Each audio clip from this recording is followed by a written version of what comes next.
dasar itu hibrid gitu. Nah. Ini sudah jam 9 ini gimana? Oke, Pak. Kita mulai sekarang atau kita tunggu peserta Oke, dulu? dimulai aja sekarang, nggak apa-apa. Oke, Silakan Mbak Rifa. Baik, terima kasih Kak. Bismillahirrahmanirrahim. Assalamualaikum warahmatullahi wabarakatuh. Alhamdulillahirrahmanirrahim. Wabihi nasta'in ala umuri dunya wadin wala haula wala quwata illa billahil aliyil azim. Yang terhormat pembicara kita Bapak Mirza Roland. Yang terhormat Kepala Program Studi Teknik Elektro Ibu Oktarina Nur Samijayani STMSC. Yang terhormat Sekretaris Program Studi Teknik Elektro Ibu Suci Rahmatia STMSC. Yang terhormat Dr. Ahmad Lubis selaku dosen Teknik Elektro dan seluruh peserta webinar yang saya banggakan. Pertama-tama marilah kita panjatkan puji syukur kehadirat Allah Subhanahu wa taala karena rahmatnya kita semua dapat menghadiri acara webinar Teknik Elektro dengan judul Potensi Tenaga Surya dalam Transformasi Energi Menuju Net Zero Emission. Sholawat serta salam tidak lupa kita curahkan kepada yang junjungan kita, Nabi Muhammad SAW, kepada keluarganya, sahabatnya, dan mudah-mudahan kita menjadi umatnya yang setia hingga akhir zaman. Amin. Perkenalkan, saya Rifa Syabila yang akan memandu jalannya kegiatan hari ini. Adapun rangkaian kegiatan yang akan kita lakukan pada hari ini adalah yang pertama pembukaan, yang kedua tilawatil Quran yang akan dibacakan oleh mahasiswa Teknik Elektro angkatan 2019 Nurul Imam Asyidki, yang ketiga sambutan, yang keempat pemaparan materi, yang kelima sesi tanya jawab, yang keenam penyerahan sertifikat kepada pembicara, yang ketujuh kuis, dan terakhir penutup. Marilah sama-sama kita buka webinar ini dengan membaca basmalah. Bismillahirrahmanirrahim. Langsung saja kita ke acara yang selanjutnya, yaitu tilawatil Quran. Kepada Saudara Nurul Imam, dipersilahkan. Ya, makasih.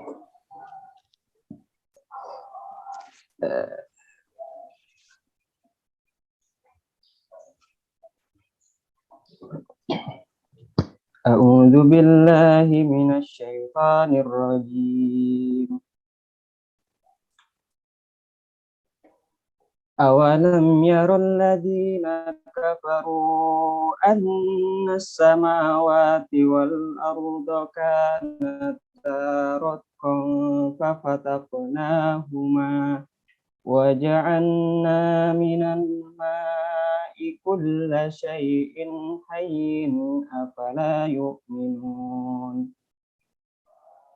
وَجَعَلْنَا فِي الْأَرْضِ رَوَاسِيَ أَن تَمِيدَ بِهِمْ وَجَعَلْنَا فِيهَا فِجَاجًا سُبُلًا لَعَلَّهُمْ يَهْتَدُونَ. Shadaqallahul Azim. Terima kasih. Wassalamualaikum warahmatullahi wabarakatuh. Waalaikumsalam.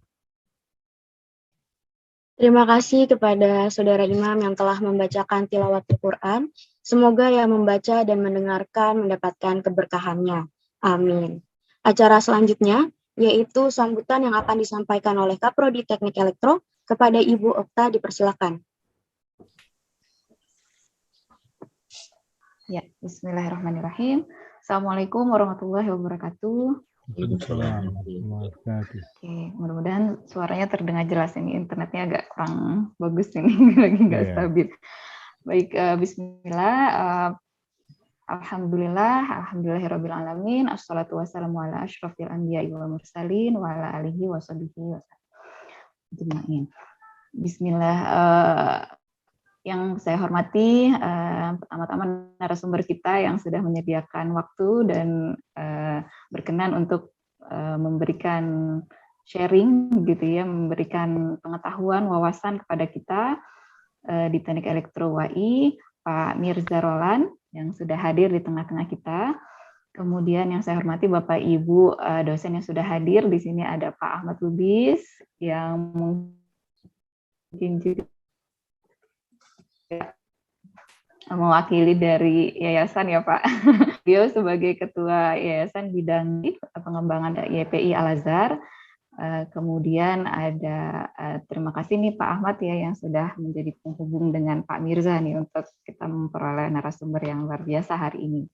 Kemudian ada Bu Suci juga yang selaku Sekprodi dan juga koordinator mata kuliah Fakultas Lekta. Kemudian teman-teman mahasiswa dari panitia sampai ke semua ya peserta juga.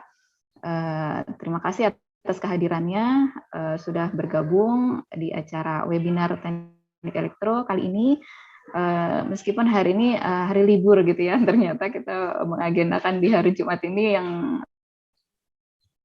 ternyata hari libur. Mudah-mudahan banyak yang ikut pada kesempatan kali ini. Ini mungkin masih belum banyak, nanti akan insya Allah bertambah. Kemarin dari data kita sih ada beberapa yang mendaftar juga dari luar UAI. Mudah-mudahan nanti akan segera join. Jadi Bapak Ibu sekalian, ini adalah serangkaian acara yang diselenggarakan oleh Prodi Teknik Elektro. Ada webinar dan juga talk show ringan gitu ya di setiap hari Jumat melalui media sosial kita. Untuk sangat diminati sekarang yaitu tentang energi terbarukan khususnya tenaga surya gitu ya, dan ini lain juga dengan kebijakan pemerintah bahwa di tahun 2025 ya kalau tidak salah itu peningkatan pemanfaatan energi berbasis gitu ya.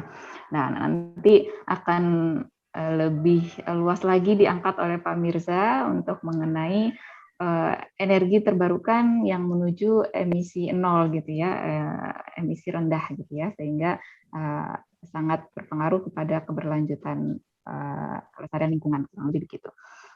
Terima kasih sekali lagi kepada Pak Mirza yang telah berkenan menyempatkan waktunya. Kemudian terima kasih untuk panitia yang sudah menyiapkan acara.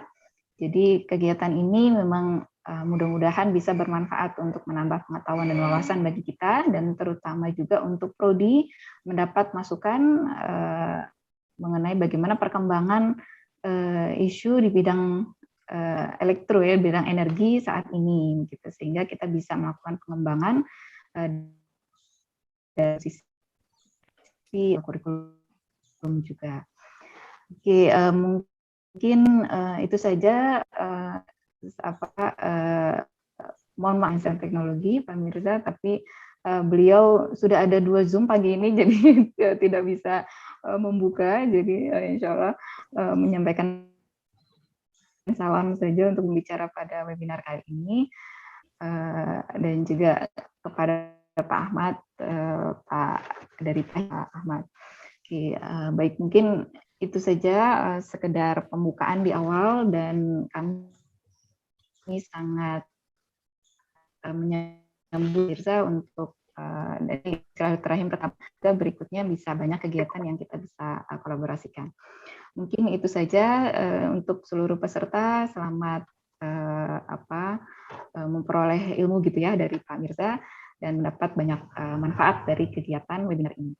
Demikian dari saya, kurang lebihnya mohon maaf. Wabillahi taufiq wal hidayah. Wassalamualaikum warahmatullahi wabarakatuh. Waalaikumsalam warahmatullahi wabarakatuh. Terima kasih Bu Okta atas sambutannya. Acara selanjutnya adalah acara yang kita tunggu-tunggu, yaitu pemaparan materi oleh Bapak Mirza Roland dengan judul Potensi Tenaga Surya dalam Transformasi Energi Menuju Net Zero Emission. Teman-teman, sebelum kita menerima materi dari Pak Mirza, izinkan saya untuk membacakan CV dari beliau. Boleh minta tolong di share screen?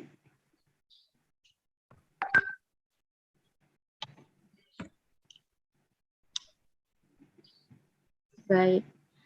Bernama lengkap Mirza Roland, lahir di Jakarta 5 Desember 1971, menguasai beberapa bahasa yaitu Inggris, Perancis, Jerman, dan Rusia. Memiliki riwayat pendidikan yaitu mengambil Master of Science Engineering in Chemical Engineering, University of Washington, Seattle, Washington, USA. Mengambil Bachelor of Science Engineering in Chemical Engineering, Arizona State University, Tempe, Arizona, USA. Dan mengambil Bachelor of Science in Finance, Arizona State University, Tempe, Arizona, USA. Saat ini beliau aktif bekerja di Strategic Petroleum Corporation, Malaysia, sebagai Director dari Januari 2018 sampai dengan sekarang. Lalu di PT Roltek Global Asia Indonesia, sebagai Director dari November 2012 sampai dengan sekarang. Dan di PT Teknika Advanced Solusindo Indonesia, sebagai Chairman dari 2014 sampai dengan sekarang. Ya, boleh di-scroll lagi.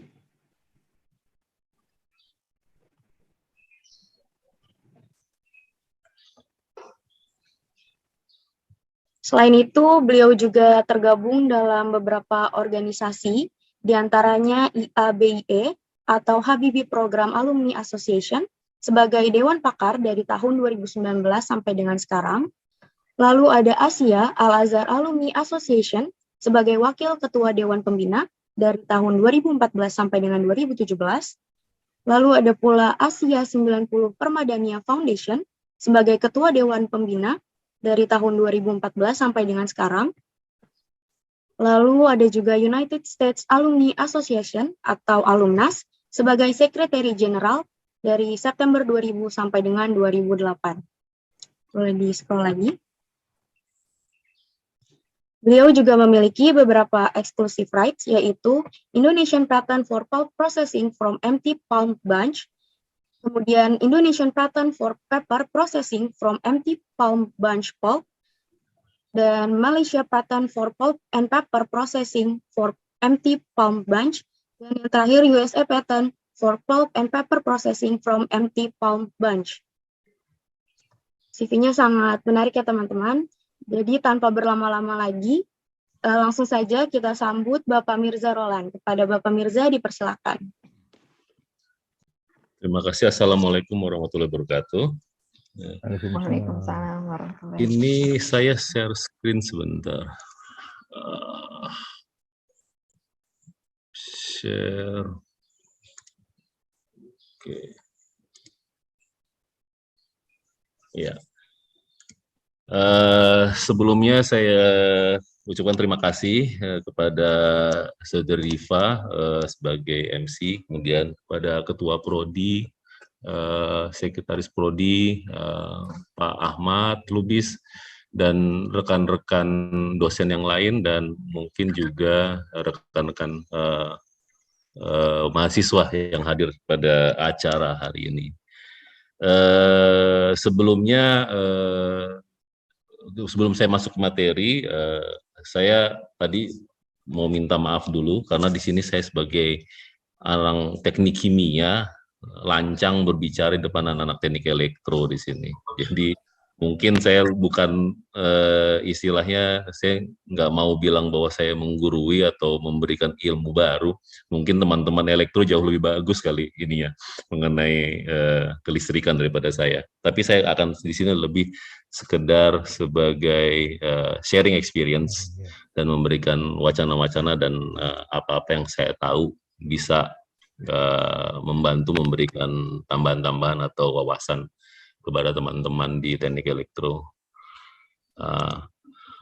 Oke. Saya mulai aja.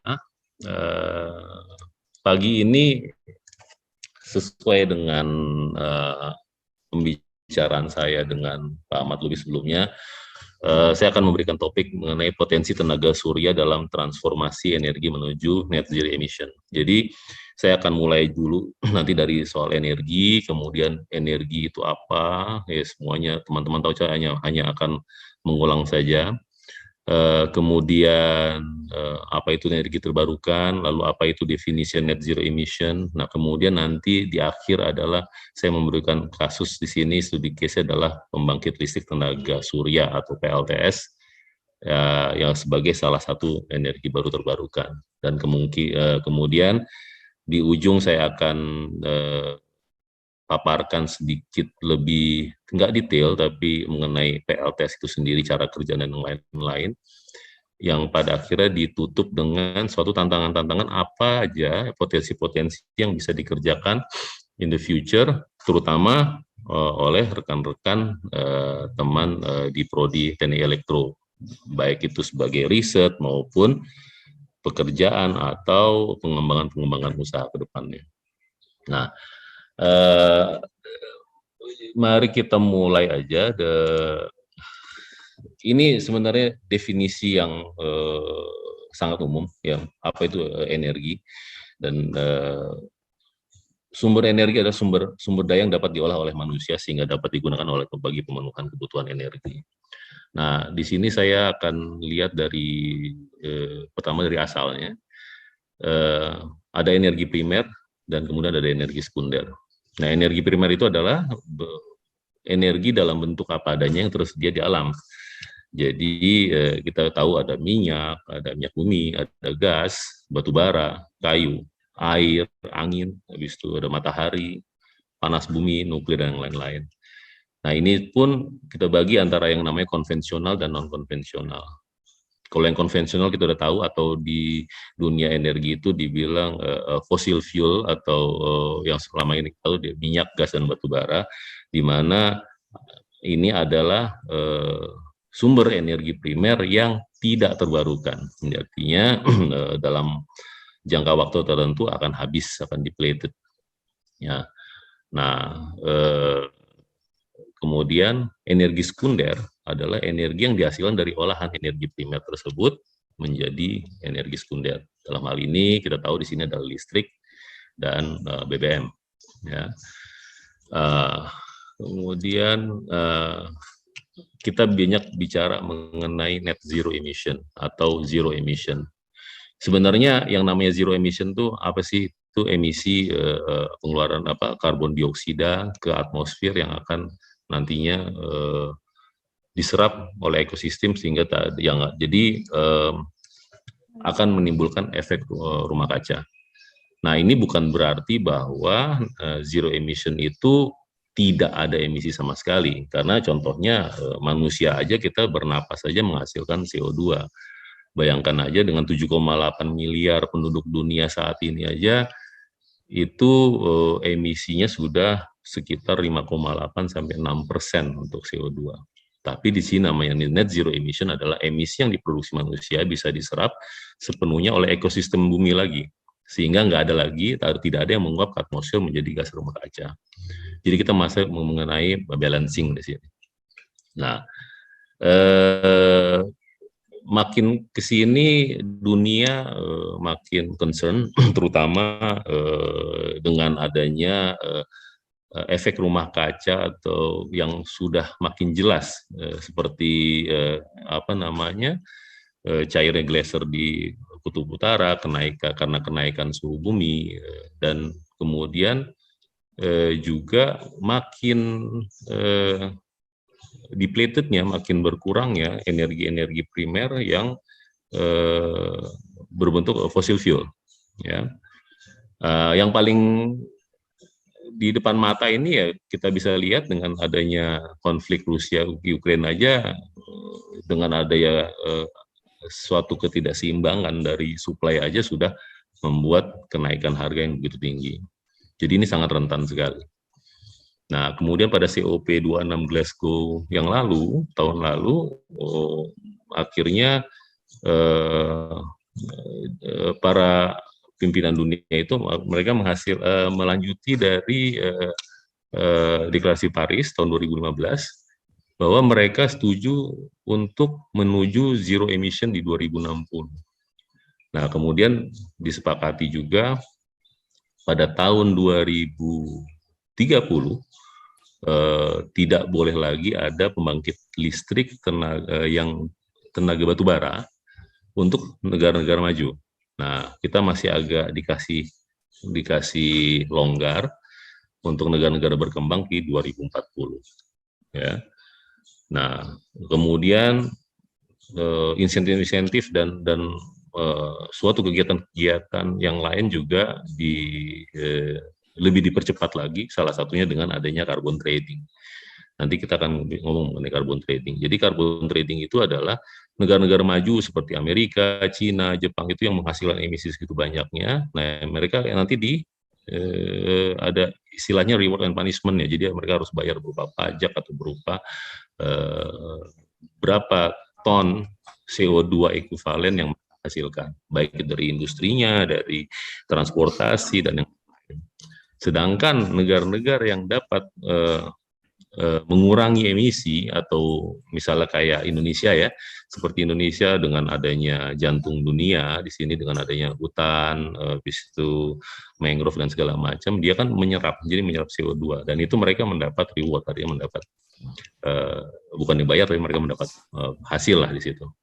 Nah, ini sistem ini sudah berjalan, G2G sudah berjalan, kayak beberapa waktu yang lalu Norway sudah sepakat dengan menteri kita waktu itu ya, KLH ya, sama keuangan, saya lupa nilainya, sekitar sekian ratus miliar, mereka membeli apa namanya karbon kita, karbon footprint kita di sini.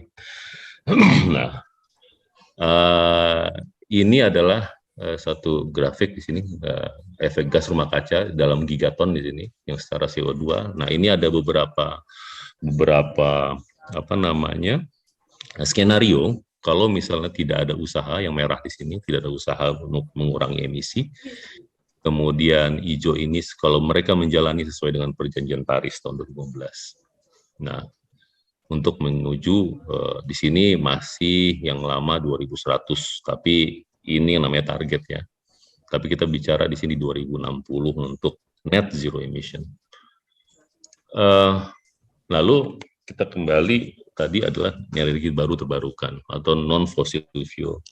Ya, kita tahu di sini ada air ya, PLTA atau PLTMH di sini namanya mini hidro atau mikro hidro, itu termasuk EBT.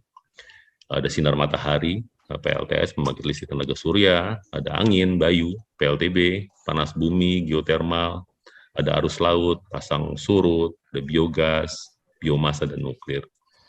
Ini adalah jenis-jenis, ya mungkin nanti ada lagi yang lain-lain, bisa ditambahkan jenis-jenis energi baru terbarukan yang akan menggantikan dan harus menggantikan non-fossil fuel. Yang fossil fuel, sorry. Nah, kemudian kalau dari sisi kebijakan pemerintah, ya apa aja sih yang sudah dilakukan? Ini yang berhubungan sama energi terbarukan, mulai dari peraturan pemerintah nomor 79 tahun 2014 tentang kebijakan energi nasional atau CAN. Nah, kemudian ada peraturan presiden nomor 22 tahun 2017 RUEN, bahwa kita ada target untuk pengembangan EBT atau energi baru terbarukan pada tahun 2025 sebesar 23% atau 400 metrik ton oil equivalent dengan target kapasitas pasang 6.500 megawatt. Dan ini merupakan kalau saya kalau tidak bisa dibilang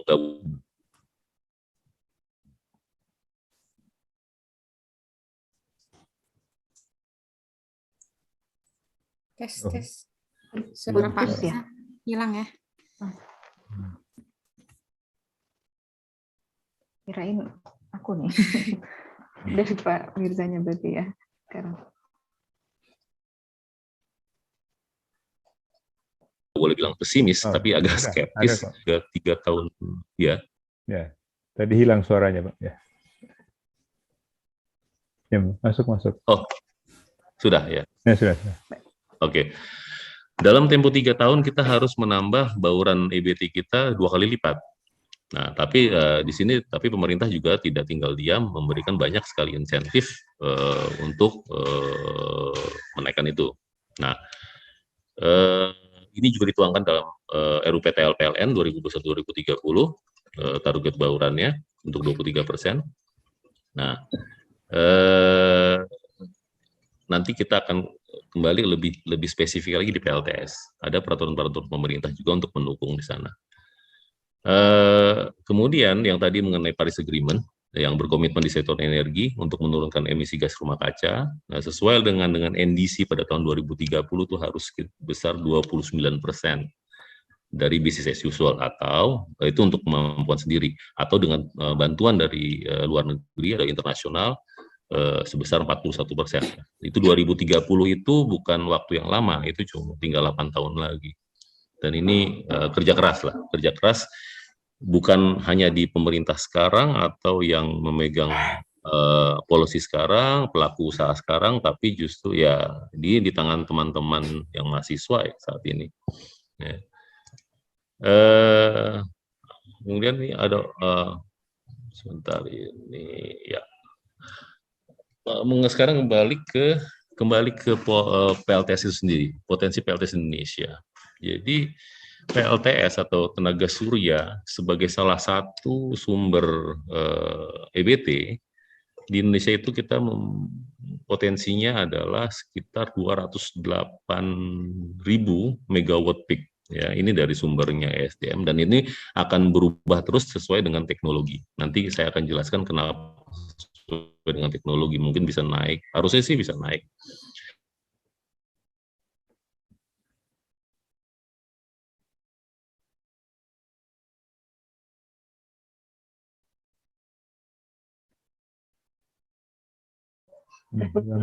Terus lagi ya, Pak Mirzanya ya.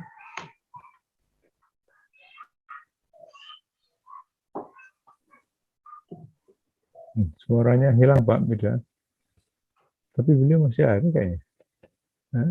Iya, mungkin Beliau terputus, ada. tapi belum keluar. Iya. Tidak terpental.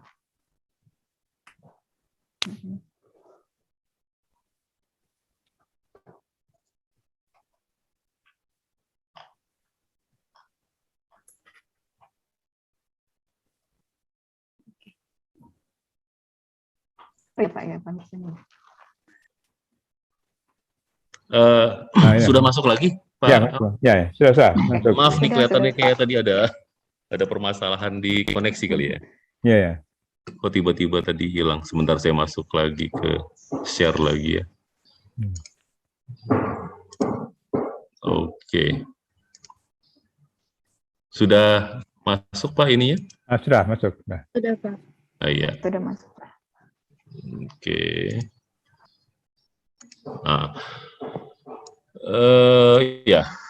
Kembali ya. Salah satu potensi kedua adalah mengenai industri sendiri. Industri energi surya ini masih belum berkembang. Walaupun di Indonesia itu pemerintah sudah mulai dari tahun 80-an. Tapi secara industri itu masih baru-baru ini aja. Karena teknologi baru biasanya dibutuhkan kepastian pasar, dan untuk hal-hal yang baru seperti ini memang ada campur tangan pemerintah dalam masa inkubasi itu sangat diperlukan. Dan ini sudah dibuktikan dengan banyak sekali peraturan-peraturan dan insentif yang diberikan oleh pemerintah. Kemudian industri modul fotovoltaik sendiri saat ini masih dalam tahap assembling. Jadi memang walaupun bahan baku kita pasir silika itu berlimpah di negara kita, tapi yang namanya fotovoltaik nggak usah sedih, karena di dunia ini hampir 95% fotovoltaik itu diproduksi di Cina, ya. Jadi bukan di Amerika, Eropa. Jadi mereka juga kalau misalnya mau beli murah itu dari sana. Dan itu mereka menguasai 95% fotovoltaik. Nah, kemudian pengembangan industri baterai yang pesat, dengan kemarin pemerintah memberikan insentif dan menggalakkan hilirisasi di tambang nikel. Mereka juga membuat baterai nikel. Nah, ini juga merupakan potensi juga ke depannya, karena baterai adalah salah satu unsur atau komponen dari industri PLTS ini. Begitu juga yang di sini adalah peran teman-teman di Prodi Elektro, pengembangan industri inverter dan komponen elektronik pendukung lainnya itu juga harus nanti menjadi PR. Karena saat ini bisa dibilang industri semikonduktor atau industri elektronik kita di Indonesia ini bisa dibilang hampir non-eksisten ya. Zaman mungkin 20 tahun yang lalu saya masih lihat ada sekitar 10 atau sekian belas pabrik. Kayaknya 5 tahun terakhir saya udah nggak ngeliat lagi itu ya. Dan kalaupun ada, lebih banyak adalah industri-industri elektronik yang sifatnya assembling atau jadi tukang jahit sendiri gitu, tapi tidak ada yang pengembangan dari hulu. Ya. Nah, ini mungkin adalah salah satu PR terberat dari teman-teman dari Prodi Elektro ke depannya. Nah, tadi berhubungan sama PLTS sendiri, kenapa itu nggak berkembang, kenapa itu, ya, ya, bisa terdengar? Bisa. Oke, ya. Nah, ini saya memberikan satu ini aja, satu ilustrasi, ya ini sumbernya dari PTLN, bahwa dari sisi keekonomian PLTS per teknologi. Jadi kita lihat di sini ada PLTS itu macam-macam, dari yang rooftop, sistem on-grid. On-grid artinya tidak membutuhkan baterai, dia langsung terkoneksi dengan PLN, yang nanti saya akan jelaskan. Ada PLTS terpusat juga, habis itu ada yang off-grid, artinya dengan adanya baterai. Kita lihat di sini ada bahwa komponen baterai itu sangat besar sekali, ya. Kemudian di sini ada PJU, tenaga surya atau penerangan jalan umum. Di sini kelihatan makin kecil wattage-nya, ya, investasi US dollar per KWP atau per watt peak-nya itu akan menjadi besar. Ada solar tower dan LTSHE, itu adalah lampu hemat energi, lampu tenaga surya hemat energi. Nah, di sini bisa dilihat bahwa harga ini adalah angka-angka indikatif aja. Komparasi itu sangat besar sekali. Nah, kalau misalnya di sini PLTS, kita ambil PLTS rooftop ya. Rooftop itu artinya bisa itu di pabrik, bisa itu di residential area. Ini di angka sekitar 1,21 per watt peak. Nah, kalau kita komparasi dengan misalnya negara Australia, walaupun Australia itu mirip-mirip dengan kita juga, mereka tidak punya industri fotovoltaiknya dan mereka juga masih impor dari Cina dan Korea, itu mereka bisa di angka sekitar setengah, ya nggak sampai setengah, sekitar antara 0,7 0,8. Kenapa? Karena mereka diberikan insentif oleh pemerintah, sehingga perkembangan rooftop atau PLTS atap itu sangat cepat di sana. Nah, tapi jadi pada saat mereka ada insentif yang lainnya adalah pemberian namanya ekspor, nama eksim atau eksim meter pada saat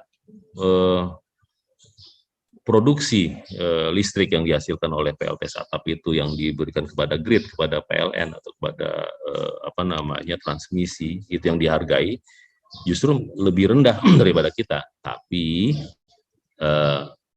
tarif dasar listrik mereka jauh lebih tinggi dari kita.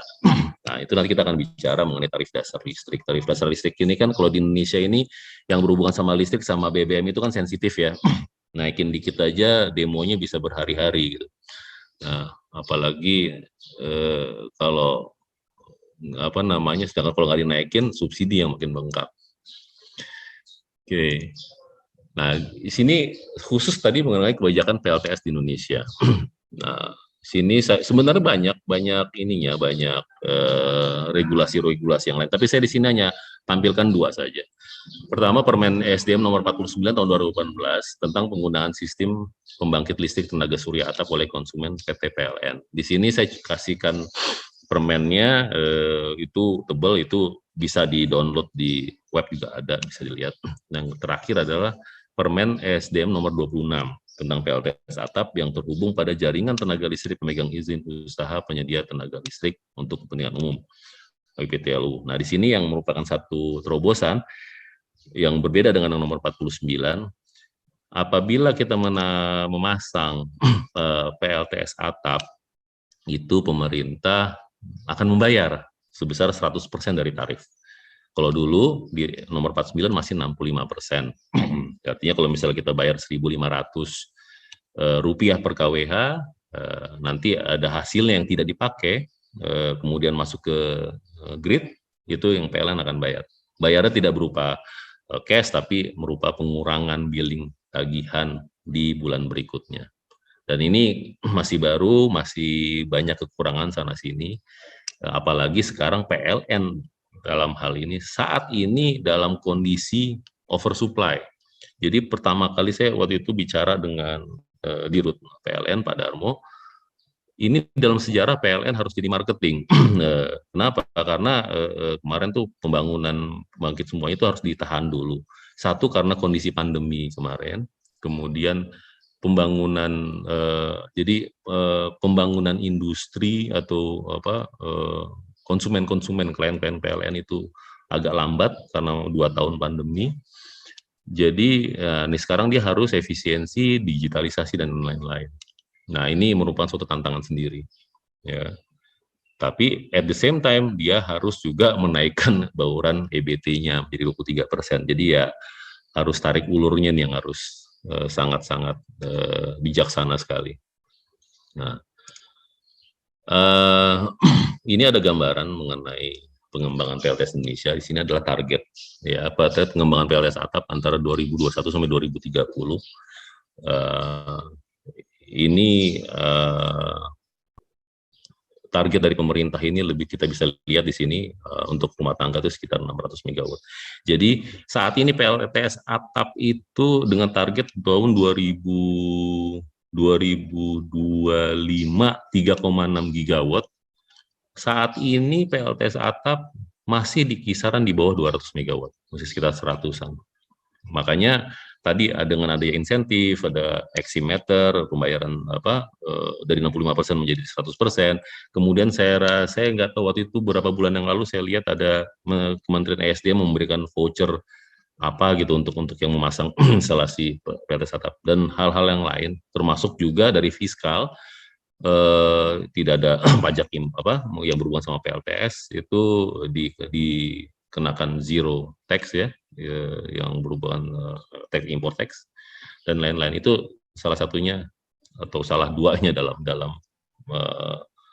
menggenjot untuk PLTS atap ini akan menjadi besar. Nah, yang sebelah kanan ini perbandingan antara PLTS atap dengan PLTS ground mounted, artinya dengan PLTS yang lain berupa solar farm dan yang lain-lain. Nah, ini yang tadi saya bilang tadi, jumlah pelanggan pembangkit listrik tenaga surya atap terus bertambah dan ini akan signifikan. Ini tahun 2020 saya kebetulan belum dapat yang grafiknya 2021, tapi cukup lumayan agak steep juga kenaikannya, incrementalnya. Nah, sekarang kita lebih spesifik lagi mengenai PLTS. Kita lebih ngomongin mengenai atau PLTS atap atau kondisi solar panel atau PLTS atap atau PLTS itu di rumah tangga. Di sebelah kiri, grafik sebelah kiri saya tunjukkan adalah suatu tipikal konsumsi listrik rumah tangga. Kita bisa lihat di sini bahwa pemakaian listrik, ya, di rumah tangga itu peaknya biasa di malam hari. Jadi siang itu karena orang sekolah, kerja, atau banyak keluar rumah, itu rendah, ya. Tapi beban puncak lebih banyak di malam. Nah, di sebelah kanan di sini adalah tipikal konsumsi produksi listrik PLTS. Nah, di sini kan kebalikan. Peaknya itu sebenarnya kenapa? Karena di sini saya ambil salah satu dari monitoring sistem pemakaian PLTS atap. Dari jam 6 sampai jam 6 lagi, jam pagi sampai jam 6 sore. Ini kita bisa lihat ini dalam kondisi waktu itu mendung. Jadi kenapa ada naik turun? Karena intensitas matahari itu terpengaruh oleh mendung, awan, kemudian ada shading dan segala macam yang nanti kita akan bicarakan di sini. Nah, nanti juga model seperti ini saya tampilkan untuk memberikan gambaran nature daripada PLTS itu seperti apa pada saat dia mendapat produksi tapi loadnya lebih rendah. Kenapa nanti ada namanya off grid dan on grid? Kalau off grid dengan membutuhkan baterai, bahwa pada saat dia produksi disimpan di baterai, pada saat malam baterai itu ngambil listrik dari baterai. Kalau on grid pada saat siang di produksi, habis itu pada saat loadnya lebih rendah, itu nanti kelebihannya itu akan ke grid PLN. Nah, nanti itu yang tadi akan dihargain nilainya dari tarif yang berlaku. Tapi ini untuk rumah tangga. Tapi untuk pabrik atau untuk perkantoran pasti modelnya akan berbeda dengan yang sebelah kiri. Contohnya misalnya sekolah mungkin modelnya ininya di siang hari gitu. Nah, jadi ini salah satu karakteristik yang harus diperhatikan pada saat kita mau membangun PLTS. Nah, di sini saya akan diskusikan atau saya akan paparkan mengenai pembangkit listrik PLTS ini dari off-grid dan on-grid.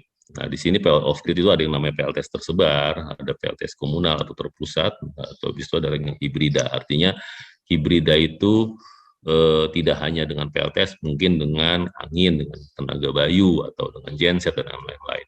Kemudian on-grid yang sambung dengan jaringan PLN, ada yang di atap, dan juga ada lagi yang bersifat skala utilitas. Artinya mungkin juga sebagai penerangan jalan, atau fasum-fasum, atau fases yang lain. Saya hanya ambil di sini akan bahas di sini cuma 2 aja yang akan mewakili, yang PLTS komunal untuk off-grid dan PLTS rooftop yang untuk on-grid. Ini contoh suatu gambaran aja yang berhubungan sama off-grid. Rangkaian ini tipikal rangkaian, di mana di sini ada rangkaian modul fotovoltaik, di sini kita ada pironometer. Pironometer adalah suatu device untuk memonitor ya dari kinerja atau performance daripada fotovoltaik itu sendiri. Nah, di sini kemudian nanti ada combiner box, di sini ada DC combiner, kita ada namanya AC combiner, itu tergantung nanti kita akan bicarakan lebih detail. Nah, kemudian di sini ada namanya SCS atau Solar Charge Controller. Di sini sebelum masuk ke battery bank. Nah, di battery bank sini yang tadi hasilnya itu akan disimpan di baterai. Dari situ langsung kita ke inverter, inverter masuk ke load. Nah, ini yang komunal, artinya beberapa dalam bentuk IPP atau apapun juga yang memiliki multi load ya, multi client di sini. Nah, ini model on grid atau PLTS atap, bisa untuk pabrik, bisa untuk sekolah, bisa untuk residential area. Nah, kita bisa lihat di sini adalah ini array daripada solar cell di sini, kemudian di sini ada DC combiner, kemudian ada inverternya, ada AC combiner, dan ada meter di sini. Nah, kemudian biasanya setelah meter PLN yang ada ini ada Aximeter, ya. Terus dari sini ada main decision board. Ini kira-kira skematik daripada PLTS atap on grid. Nah, tadi kita lihat ada SCS, ada segala macam, kita ada model kopling, ada namanya DC kopling sama AC kopling. Ini hubungannya antara tadi perbedaannya yang satu, kalau DC kopling itu dari SCS tadi langsung ke baterai, dia nanti ada men-switching atau mengorganize ya distribusi antara dari DC non AC sebelum ke beban. Sedangkan AC kopling dia nggak perlu SCS, dia langsung ke inverter jaringan, langsung ke beban. Ini kira-kira seperti itu. Nah, sekarang ini yang agak lebih spesifik ya, mungkin di sini apa sih itu namanya fotovoltaik di sini ya. Nah, fotovoltaik ini ya, atau sel PV kita bilang, atau sel fotovoltaik itu mengubah radiasi matahari atau energi cahaya menjadi energi listrik. Kalau ingat dulu di pelajaran fisika itu ada foton, ada tumbukan foton ke satu material metal, kemudian dia akan membebaskan elektron di situ. Nah, jadi foton yang mengenai permukaan sel itu dibiaskan, diserap, atau diteruskan menembus sel fotovoltaik. Nah, yang dipakai di sini adalah yang diserap. Jadi yang dibiaskan atau diteruskan artinya tidak terpakai. Nah, di sini efisiensi daripada si fotovoltaik atau si solar wafer semikonduktor itu adalah bagaimana membentuk atau membuat satu fotovoltaik atau sel surya itu bisa sebanyak mungkin diserap. Ya. Nah, ini ada contoh ini mengenai yang reflected, absorb, dan mana yang diabsorb dan mana yang escape.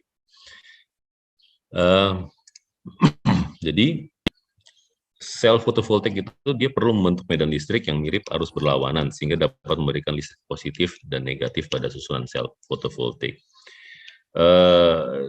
Ini di sini pada pembentukan ini tidak hanya anak-anak elektro, tapi saya rasa ini harus berkolaborasi juga dengan anak-anak material dan mungkin disiplin ilmu yang lain ya dalam membangun ini.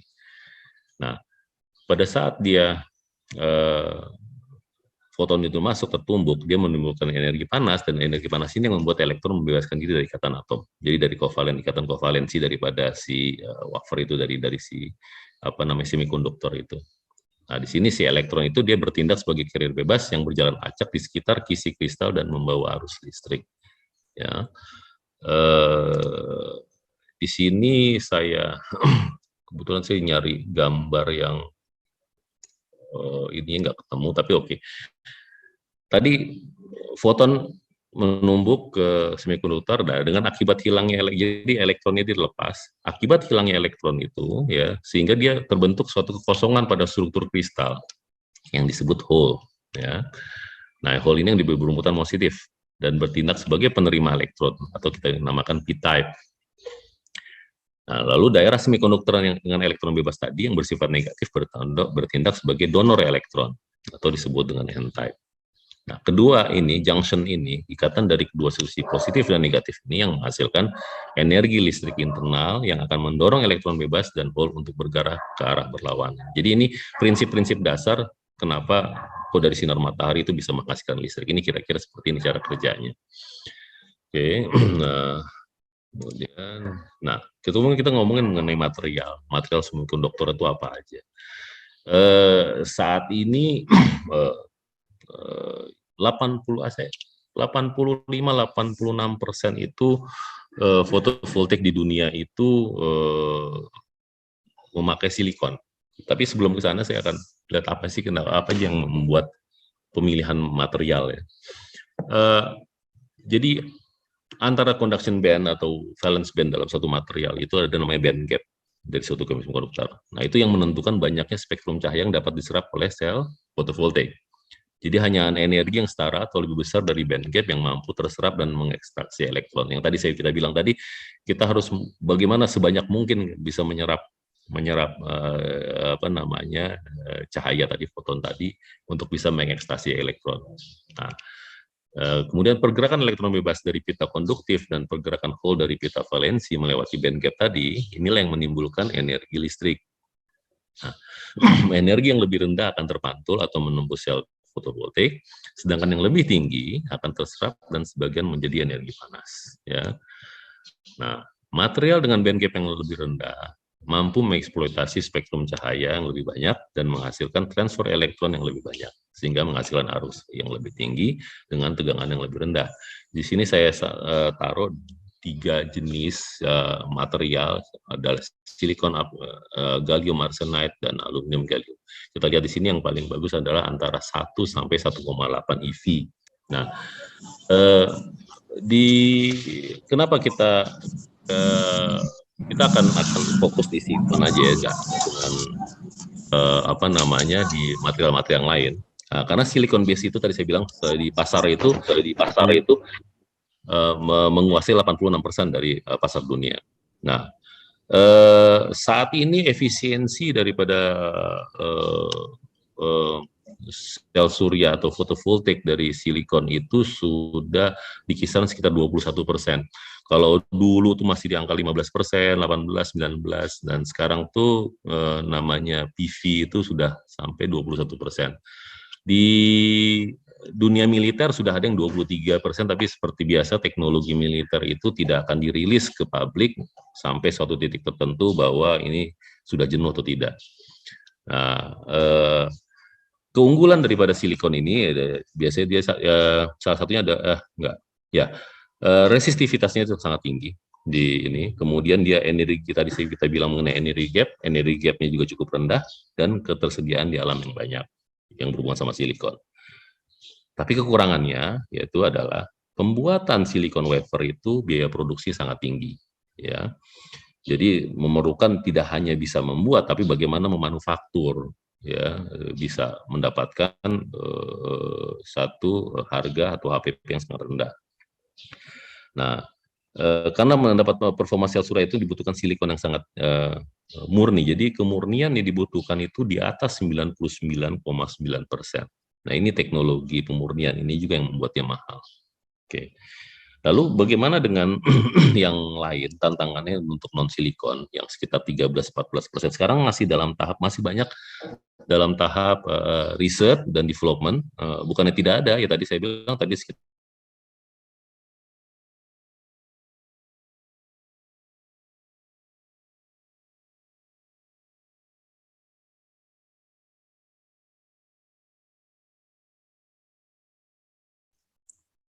Ya, mohon maaf ya. Putus lagi ya. Putus lagi, ha.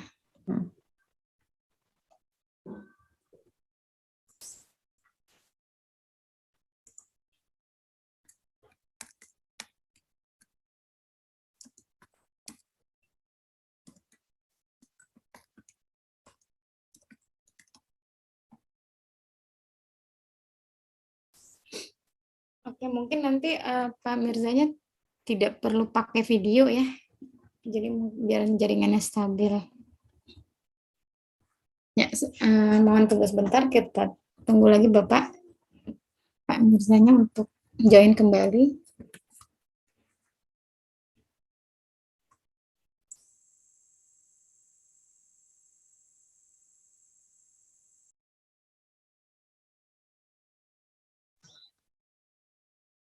sudah masuk lagi. Sudah masuk lagi Pak Lubis? Sudah Ya, Pak. Sudah masuk Pak. Waduh, Bu. Video Bapak di offin aja dulu Pak. Jaringannya nggak stabil. Oh iya kayaknya ini ya, sebentar. Iya, terlalu berat. Oke, saya share lagi ya. Ini sebentar. Oke. Tadi Ya, sudah terlihat Pak. sudah terlihat ya. Oke.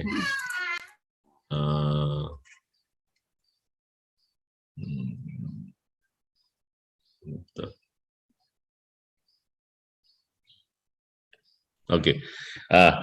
Tadi sampai yang non silikon. Nah, jadi kenapa pengembangan atau ini mungkin material science ya, kerjasama dengan anak-anak elektro juga. Jadi harus mencari bahan dasar yang lebih murah, dan sistem manufaktur yang lebih murah juga. Jadi itu nanti tantangannya ke depan. Di sini yang tadi saya bilang mengenai klasifikasi sel fotovoltaik tadi sudah saya bicarakan. Mengenai konvensional adalah silicon base. Ya, tadi silicon base ini yang 86% ada di pasar dunia berupa kristalin bowl silicon dan kristalin thin film. Kalau dulu ada yang namanya istilahnya polikristalin, ada monokristalin. Kalau sekarang udah lebih banyak ke monokristalin. Jadi dibandingkan yang lain, ini sudah makin maju, sudah makin murah juga. Mudah-mudahan sih nantinya ada pengembangan yang lain yang di kategori 2, yang advanced cell photovoltaic, baik itu thin film material dengan amorphous silicon dan yang lain-lain. Oke. Nah, sekarang kita lebih ke yang praktisi, lebih praktikal adalah mengenai output dari fotovoltaik itu sendiri. Jadi kalau kita menginstall fotovoltaik atau PLTS atau apa aja yang mempengaruhi outputnya. Yang pertama pastinya ada radiasi sinar matahari atau intensitas radiasi elektromagnetik sinar matahari yang jatuh di permukaan. Jadi pada saat kita memasang panel itu, apakah itu di atap atau dimanapun juga, kita harus make sure bahwa itu tegak lurus untuk memperbanyak serapan daripada radiasi sinar matahari. Nah, daya keluaran dari modul fotovoltaik ini berbanding lurus secara proporsional dengan radiasi sinar matahari. Nah, kemudian juga yang kedua adalah posisi dan kemiringan modul fotovoltaik. Jadi nanti kalau pemasangan tuh kita lihat nih, kalau kita di belahan bumi selatan, artinya kita harus menghadap ke arah utara dengan kemiringan sekian.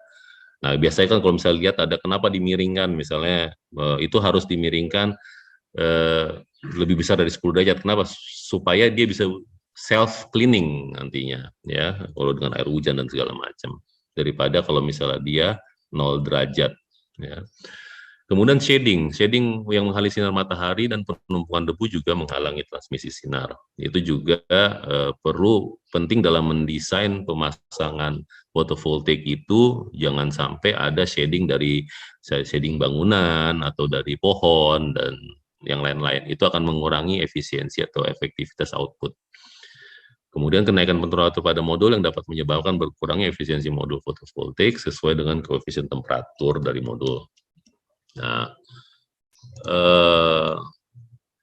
tadi itu mengenai fotovoltaik. Kemudian tadi kita bicara tadi mengenai SES. Ya, di sini saya hanya memberikan beberapa jabaran mengenai yang komponen-komponen utama dari PLTS. Paling saya cuma bicara tadi fotovoltaik sendiri, kemudian SES, inverter dan baterai. Nah, sekarang mengenai SES lagi, SCC maksud saya, solar charge controller. Itu SCC ini tugasnya adalah mengubah arus DC bertegangan tinggi dari modul fotovoltaik ke tegangan yang lebih rendah atau baterai. Ini diperlukan pada rangkaian PLTS off grid atau yang membutuhkan baterai.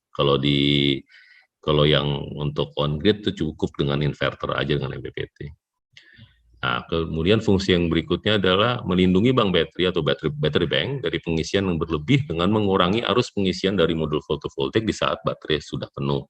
Jadi tergantung pada teknologi baterai, itu nanti pengisian baterai yang berlebihan overcharge dapat menimbulkan gas dan ledakan. Jadi kita harus hati-hati juga di situ.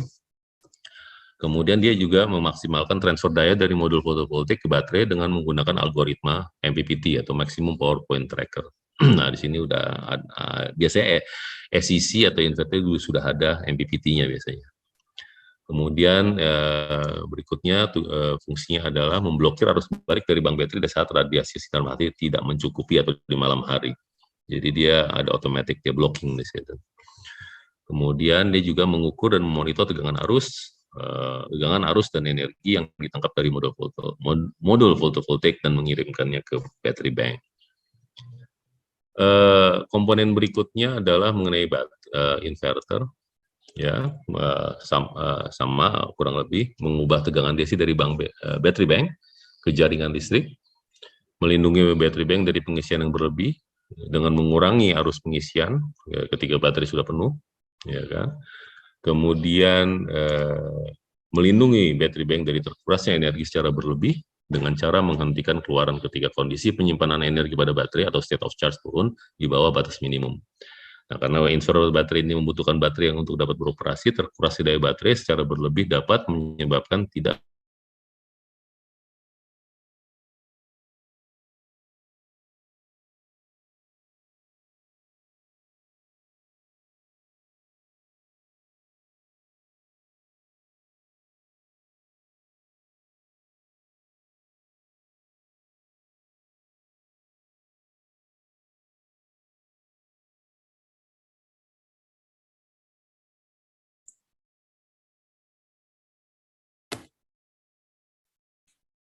Ya, mohon maaf, masih terkendala lagi jaringan.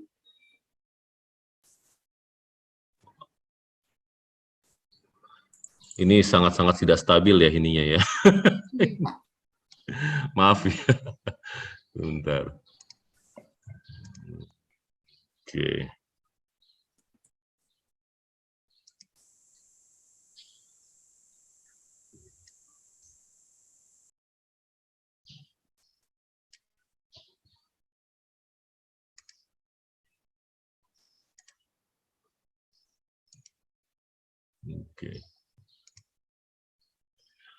Oke. Nah, kemudian selanjutnya kita bicara mengenai baterai. Untuk ini khusus untuk yang off grid, artinya yang membutuhkan baterai. Kalau on grid kita kan nggak membutuhkan baterai. Nah, kebutuhan energi di malam hari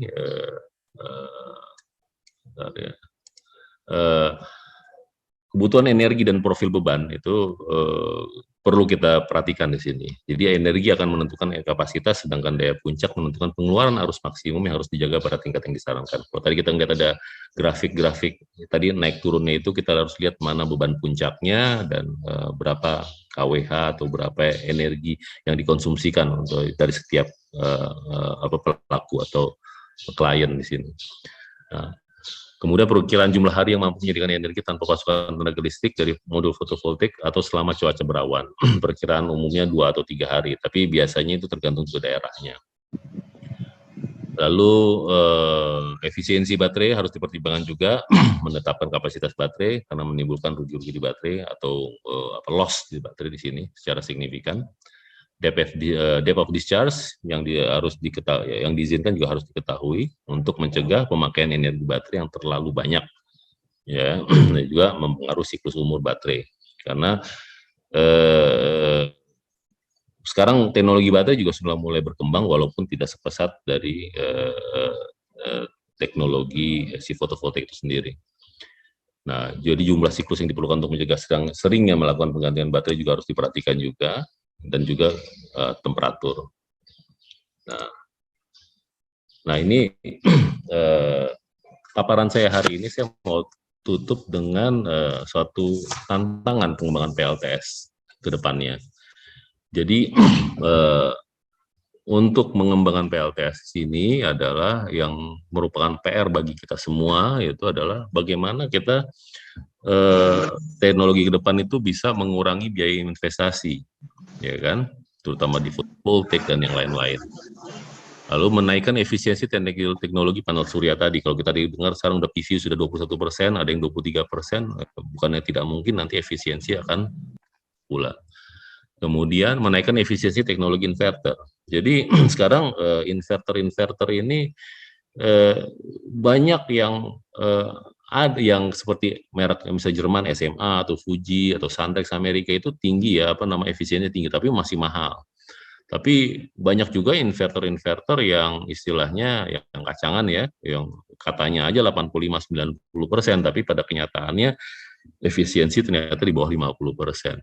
Nah, itu yang juga merupakan tantangan juga di sini buat teman-teman di Teknik Elektro. Nah, kemudian yang terakhir adalah energy storage system. Ini yang suka terlupakan sama kita, bahwa energy storage system itu baterai hanya salah satunya. Ya, sebenarnya masih banyak lagi energy storage system yang bisa dikembangkan. Misal dari flywheel tuh NASA sudah pakai namanya FESS, namanya Flywheel Energy Storage System, itu untuk di di ini mereka luar angkasa.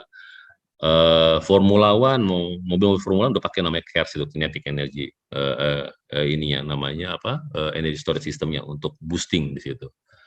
Nah, ini saya memberikan satu gambaran aja bahwa kedepannya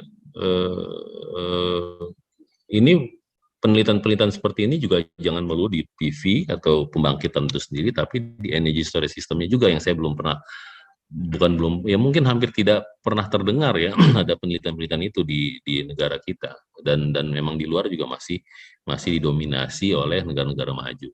Tapi ini bisa menjadi satu tantangan dan merupakan solusi juga untuk mendapatkan energi baru terbarukan yang murah dan output tinggi. Dari saya ini aja, sekian dari saya untuk paparannya. Mungkin selanjutnya saya serahkan kepada moderator kembali. Terima kasih. Assalamualaikum warahmatullahi wabarakatuh. Waalaikumsalam warahmatullahi wabarakatuh. Terima kasih Pak Mirza atas pemaparan yang sangat menarik. Tadi saya kutip bahwa pengembangan PLTS di Indonesia menjadi PR kita bersama nih teman-teman. Nah, sebelum masuk ke sesi tanya jawab, kita akan menyaksikan video profil dari Teknik Elektro UI. Kepada panitia dipersilakan.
Oke, baiklah kita kembali lagi ke acara. Sebelum masuk ke sesi tanya jawab, saya ingin menyapa salah satu dosen teknik elektro yang sudah hadir, Ibu Dwi Astarini.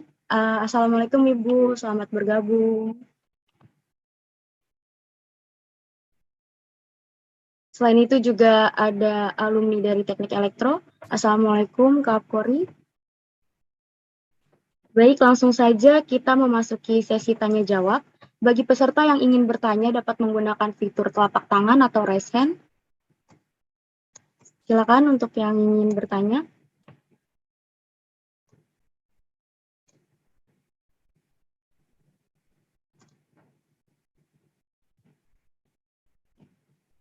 Oke, ada pertanyaan dari Gani Rabani. Boleh langsung di-unmute aja?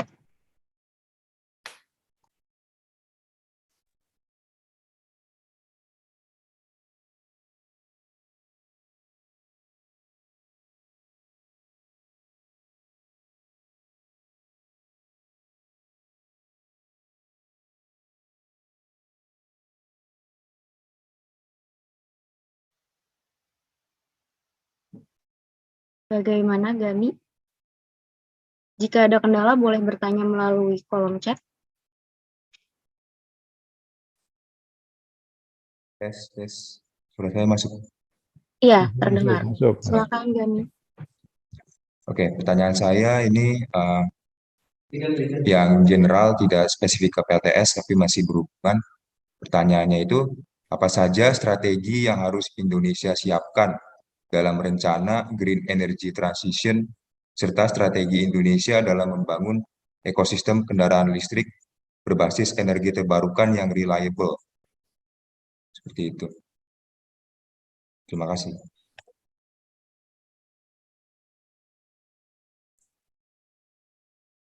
Terima kasih, Gani. Boleh dijawab, Pak Mirza? Ya. Assalamualaikum warahmatullahi wabarakatuh. Saya coba jawab pertanyaan Gani ya. Tadi pertama, tadi strategi green energy ya, pemerintah. Jadi gini, untuk menaikkan bauran EBT itu, yang tadi saya bilang bahwa kita pemerintah tuh menargetkan 23%, 23% di tahun 2025 ya. Itu nggak lama lagi. Emang strateginya tadi tuh dengan memberikan insentif ya, itu dari sisi praktisi ya, insentif untuk bagaimana klien atau ke masyarakat itu beralih ke energi green energy. Nah, jadi gini, selama price atau harga daripada EBT itu masih lebih tinggi daripada energi fosil fuel, itu saya rasa tuh masih akan sulit lah ya, akan sulit untuk boosting di situ. Jadi tadi pastinya perlu ada dalam masa inkubasi ini peran dari pemerintah. Nah, green energy itu kan tadi saya bilang tadi EBT itu nggak cuma ada PLTS atap ya, habis itu ada geothermal, kemudian ada biomasa dan segala macam.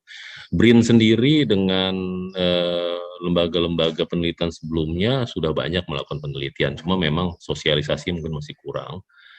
Nah, sekarang adalah bagaimana menjembatani dari sisi penelitian ke industri, ya kan? Kita mulai dari yang paling besar dulu aja, misalnya geothermal. Kita ini geothermal itu energi bersih ya. Nah, dan kita di Ring of Fire. Habis itu orang pasti nanya, ininya cukup banyak, potensi cukup besar. Habis itu kenapa sih masih belum banyak berkembang dibandingkan negara-negara lain, padahal kita potensi sebesar itu. Ternyata tidak sederhana itu. Jadi kalau saya kebanyakan di oil and gas. Orang di geothermal sama di oil and gas itu walaupun sama-sama mencari, kalau di oil and gas itu mencari minyaknya, hidrokarbon, kalau di geothermal itu kan mencari panas buminya itu yang dari magma di bawah. Kemudian bisa ada ini sama air jadi uap, dan itu yang dicari. Nah, ternyata namanya pembangkit listrik tenaga panas bumi itu harus buang uang dulu. Kenapa? Kalau di minyak itu kita sekali ngedrilling itu udah tahu ada typical engineering itu bisa mulai. Nah kalau di panas bumi itu minimal dia harus ngebor itu 2 atau 3 well. Itu sekali ngebor itu sekitar 7 juta, 8 juta dolar. Habis itu investor, tidak ada di seluruh dunia orang akan langsung nyemplungin kasih uang untuk investasi di geothermal kalau mereka belum bikin FS. Dan in order for them to make an FS, mereka harus ngebor. Minimal tuh harus ngebor itu sekitar 3 atau 4 well. Bayangkan saja artinya sudah harus ada berapa? 4, 7, 28 sampai 30 juta dolar untuk dibuang dalam tanda kutip ya. Nah, banyak kan orang di sini juga, oh kirain ini saya bisa farming duit dan segala macam. Nah, yang kayak ininya yang mereka nggak lupa ya. Ini hubungan dengan investasi. Dan artinya for the next development of 5 years harus siap untuk buang uang dulu sebelum nanti mereka bisa mendapatkan pendanaan yang dari luar maupun dari production.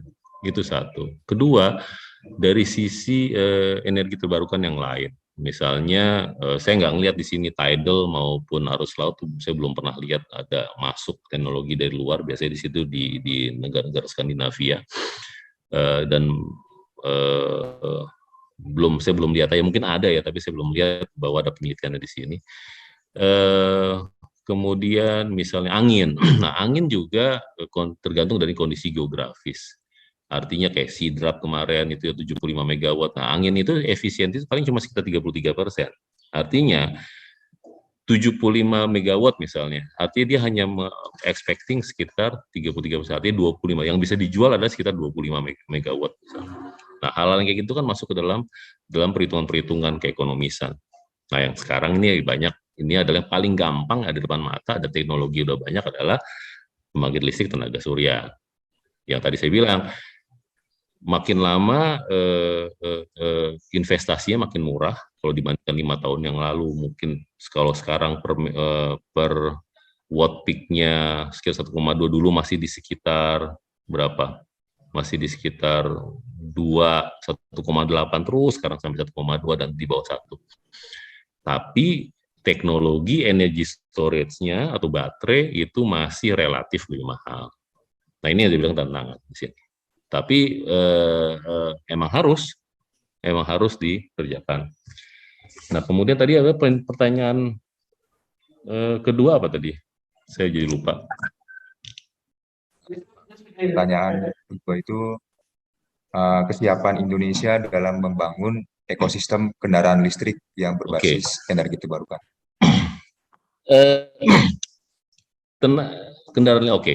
Kendaraan listrik gini. Itu sudah kendaraan tadi saya bilang tadi kan, listrik adalah energi sekunder ya. Artinya kalau tadi kita mau ada bauran EBT habis itu emisi dan segala macam, kita harus fokus di energi primernya. Ya, tapi kenapa di sini mobil listrik dan yang lain-lain, EV charger semuanya itu hubungannya adalah untuk energi bersih, pengurangan emisi satu. Kedua, untuk mengurangi BBM. Sekarang gini, saya kasih angka-angka aja. Kalau kita jangan terlena dengan kondisi kita seperti tahun 80-an atau 90-an.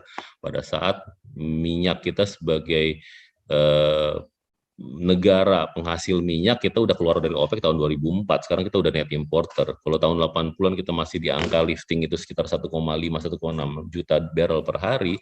Sekarang lifting minyak kita tuh cuma di bawah 700. Ya, itu sangat. Kemudian refinery dari crude oil itu ada refinery yang lama kita ada 7 refinery itu dengan kapasitas 1 juta barrel per hari. Ya mungkin dengan operasional mungkin cuma sekitar 800. Nah, kebutuhan BBM kita sekarang saya nggak tahu, saya terakhir lihat datanya sih 2 tahun yang lalu itu 1,6 juta barrel per hari itu BBM. It means what? Kalau tadi kita impornya 2, dengan kita untuk masukin ke refinery tadi anggaplah di 1 juta, habis dengan efisiensi segala macam, sedangkan lifting kita tuh di 700, ada defisit 300. Itu pun nggak defisit nggak 700 kita bisa pakai karena sebagian kita ekspor. Kenapa ada beberapa crude oil yang kita ekspor? Karena harga minyak misalnya kayak Minas dan segala macam jauh lebih tinggi daripada harga misalnya Arabian Sweet dan yang lain-lain. Jadi itu masalah keekonomisan. Jadi tetap saja anggaplah dari 700 itu 500 kita cuma pakai, kita harus mengimpor 500 barrel per hari untuk crude oil. Nah, untuk BBM-nya, kalau tadi 1 juta, artinya ada defisit 600.000 barrel per hari, kita harus impor juga, gitu. Nah, apa yang dilakukan oleh pemerintah sekarang adalah satu, mereka membangun more refinery, artinya lebih baik dibikin refinery sehingga tidak perlu mengimpor BBM atau mengecilkan mereduce BBM. Kedua, mengurangi konsumsi BBM tadi dengan mobil listrik. Selain itu pengurangan BBM juga kedua lebih mengurangi emisi. Nah, itu di Indonesia dan di dunia sendiri juga arahnya udah ke arah mobil listrik. Kalau misalnya kalian jalan ke arah tol ke arah timur ya, Jawa, dari Semarang terus ke arah Jawa Timur, saya udah lihat beberapa rest area Hyundai sudah pasang tuh EV charger dan mereka sudah mulai penetrasi di situ, walaupun mobil listriknya waktu itu belum. Itu kalau nggak salah waktu awal-awal pandemi saya udah lihat di situ. Itu sudah keniscayaan dan harus ke arah sana, gitu. Jadi pertanyaannya ada kesiapannya ekosistem. You like it or not, arahnya akan ke sana. Kira-kira bisa udah menjawab, gitu.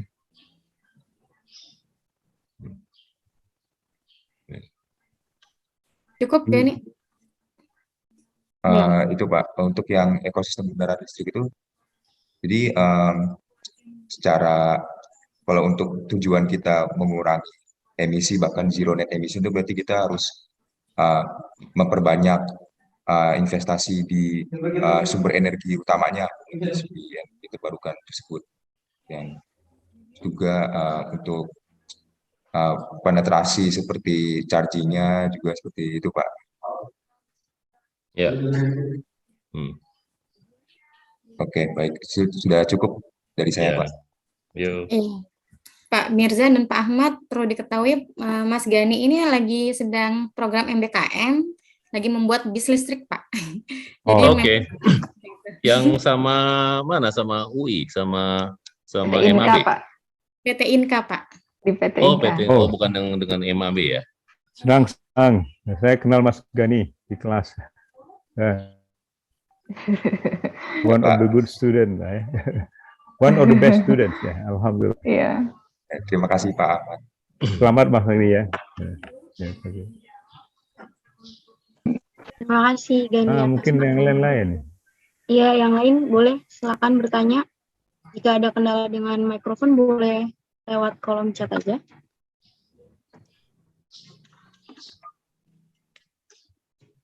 Nanti penanya terbaik akan mendapatkan hadiah ya, hadiah menarik nih.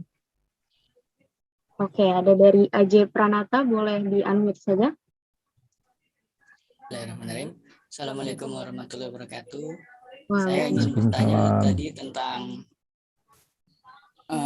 fotovoltaik yang bahan silikon. Tadi kan ada kristalin bulk silikon dan kristalin thin film.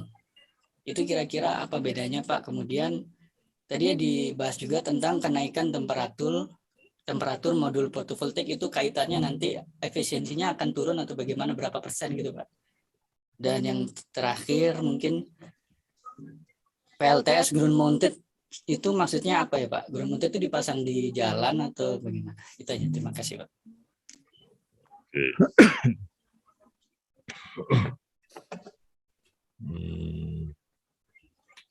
Oke, yang pertama mengenai apa tadi silikon ya. Sebentar saya coba.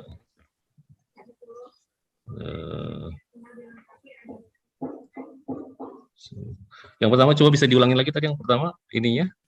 Yang kristalin bulk silikon dan kristalin thin film.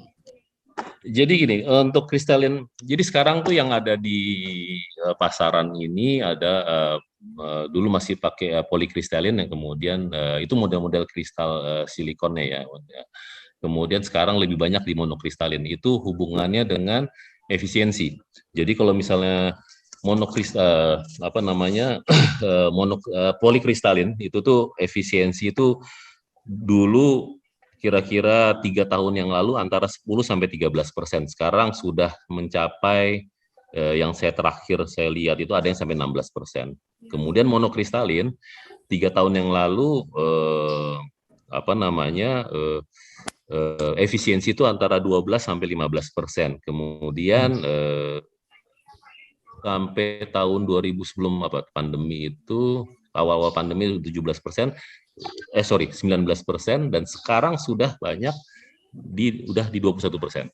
Nah, itu untuk yang kristalin. Kalau misalnya saya masih banyak sih lihat panel-panel tuh di pasaran yang masih 19%, tapi saya rasa itu karena impor-impor yang lama gitu ya. Nah, habis itu nggak jadi masalah sih. Itu tinggal bagaimana pemakaian sama usernya aja. Tapi antara 19 ke 21% itu cukup lumayan signifikan juga, artinya dalam mendapatkan produksi listriknya. Saya ambil contoh gambaran begini, misalnya kita pakai 1000 watt peak misalnya, 1000 watt peak yang pakai PV 19%, kemudian dalam satu hari 12 jam itu kita ada kenaikan, naik turun. Anggaplah kenaikannya naik turunnya itu kita tidak bisa bilang bahwa 1000 watt peak dikali 12 jam, enggak. Tapi dengan kalau kita kondisi di Jakarta kita bisa rata-ratakan ngalinya itu sekitar ngali adalah 4 sampai 4,8. Kadang-kadang ada mendung, ada hujan dan segala macam. Nah, kadang-kadang bisa sampai 5. Kalau kita rata-ratakan, itu bisa dilihat dari monitoring, kita bisa lihat. Tadi kan saya udah tunjukkan juga di grafiknya itu ada naik turun.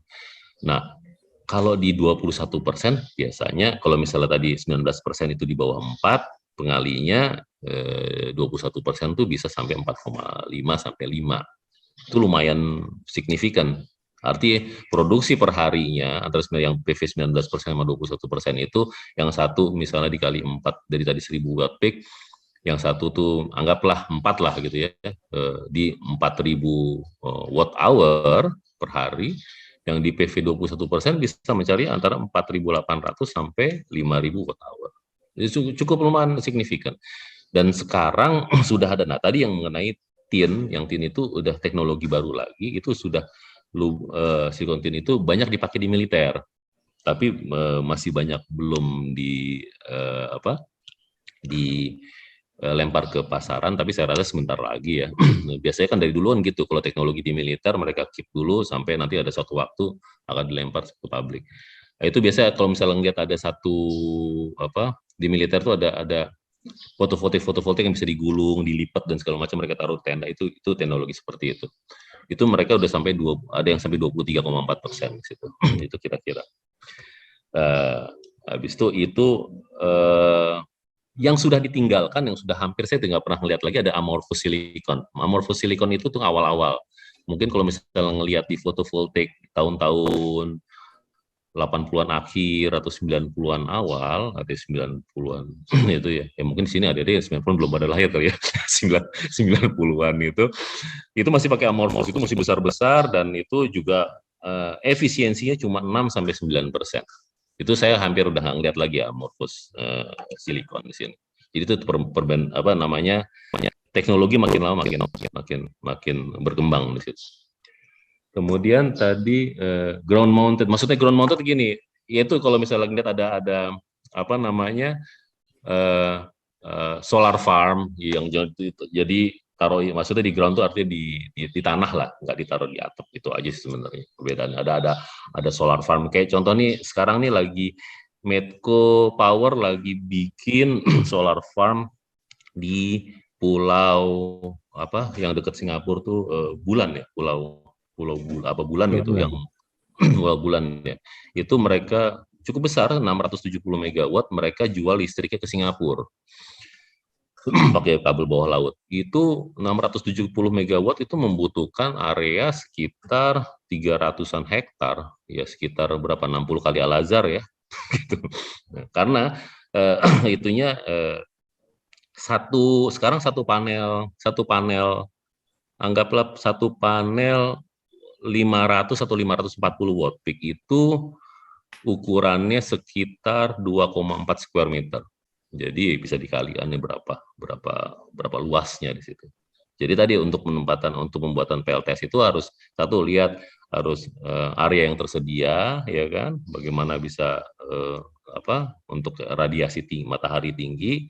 Artinya di Jakarta, Jabodetabek sama di Bandung akan berbeda-beda dengan fotovoltaik yang sama, dengan panel yang sama. PV 21% taruh di puncak atau di Subang gitu ya, sama di Surabaya atau di Jakarta, itu kan hasilnya akan berbeda karena intensitas radiasi mataharinya akan berbeda-beda juga. Tapi plus minus itu. Habis itu apa lagi ya? Udah ya. Ada lagi? Satu lagi tentang apa lagi? Temperatur tadi Pak, tentang temperaturnya. Ya, jadi itu temperatur dari tadi ada temperatur trap itu pada saat dia ada energi foton masuk, jadi itu mempengaruhi kinerja atau performance daripada si semikonduktor itu sendiri. Ya, jadi makin lama ke depannya di sini lebih banyak anak-anak material science dan mungkin di sini multidisiplin fisika juga ya, fisika, chemical juga dan material science untuk menentukan material semikonduktor mana yang paling bagus, dan itu terus berkembang juga gitu. Karena nggak boleh, jadi gini, kan itu kan terpapar dengan matahari kan. Jadi ada yang namanya minimum, ada maksimumnya, nggak boleh terlalu kalau rendah malah kurang eksitasi elektronnya, kalau ketinggian juga akan merusak dan hal-hal seperti yang. Jadi sebenarnya mungkin bisa ada sesi khusus sendiri lah ini untuk lebih membahas mengenai fotovoltaik secara detail di situ. Tapi itu menarik, kalau misalnya emang tertarik nanti saya juga bisa sharing juga beberapa bahan-bahan mengenai itu. Yang mungkin tadi saya nggak masukin di sini karena saya rasa waktunya nggak cukup ya untuk itu. Ya, kira-kira di situ. Ya, bagaimana Mas Ajay? Cukup ya? Kalau boleh ada sedikit lagi. Oke, suaranya agak nggak begitu jelas Mas Ajay. Oh ya, halo, tes. Ya. Halo, silakan. ya. Tadi kan polikristalin dan monokristalin ya Pak. Itu kalau di pasaran kan ada yang warna hitam dan biru. Itu yang mana tuh Pak? Yang poli dan yang mono? Kan mono itu yang hitam yang mono. Oke, yang hitam yang mono. Baik Pak, itu aja. Terima kasih Pak. Terima kasih Mas Agi atas pertanyaannya. Ayo yang lain boleh bertanya nih. 2 penanya terbaik ya dapat hadiah nanti. Panitia juga boleh bertanya, tadi katanya Haji Willy mau nanya-nanya ke bapaknya. Silakan.